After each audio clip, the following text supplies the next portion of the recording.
So that's your Webasto 12 volt hot water unit by pressing the top button there. As soon as you press it once, it turns green, and green means it's working. So I've just turned the hot water unit on, and as you can see, it's in infinity mode. Infinity mode means it's on. In order to turn it off, you'll just push the green light again and that will turn off. I can put the hot water unit into a timer mode. So I've just put it on to 15 minutes, push that button, and now it's on a 15-minute timer. So that hot water unit will turn off after 15 minutes. All of our appliances, they do take roughly, so the water unit takes about 3 minutes to get warm, and by the 5-minute mark, it should be screaming hot.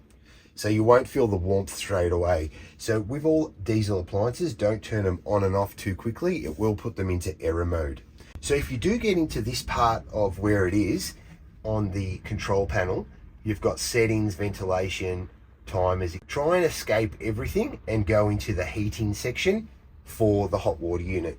So if you do go into settings, don't touch anything because you might change the way the system works. So just stay straight into heating, and then it's giving you a max duration, which means infinity mode, or you can move it to a timer again, and then you can put your hot water unit on a timer. So I'll just put 10 minutes.